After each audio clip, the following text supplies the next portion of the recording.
మనలో పరిశుద్ధాత్ముడు ఉంటాడు కదన్న, మరి ఆయన సంగతి ఏంది? ఆ పరిశుద్ధాత్ముడే మనల్ని యేసయ్య దగ్గరికి నడిపిస్తాడు. ఎలియేజరు రెబెకా అని ఇస్సాకు దగ్గరకు నడిపించినట్టు మనలో ఉన్న పరిశుద్ధాత్ముడే మనల్ని యేసయ్య సన్నిధికి, యేసయ్య దగ్గరికి తీసుకెళ్తాడు. ఆయన మాటకు లోబడి అక్కడికి దగ్గరికి వెళ్ళామనుకో, మనం పరిశుద్ధాత్మ మనకు చెప్పిన మాట విని ప్రభు సన్నిధికి వెళ్ళామనుకో, మందిరానికి కానీ, ఏకాంతానికి కానీ, ప్రార్థనా గదికి కానీ మనం వెళ్ళామనుకో, అక్కడికి వెళ్ళిన తర్వాత మన కోసం యేసయ్య ఉంటాడుగా. యేసయ్య దగ్గరికి పరిశుద్ధాత్మ మనల్ని తెచ్చాడుగా.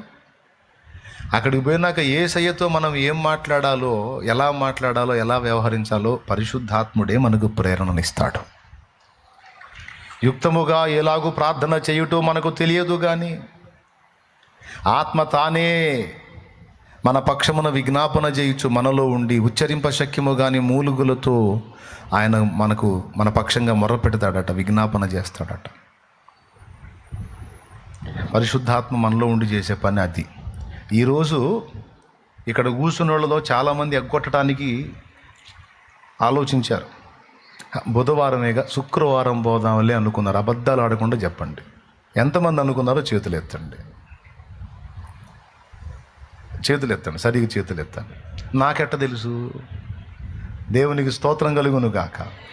మనం శుక్రవారం కాబట్టి ఎక్కువ వెళ్ళే శుక్రవారం కదా, ఆదివారం కానీ శుక్రవారం, బుధవారం ఎందుకులే అనుకున్నావు.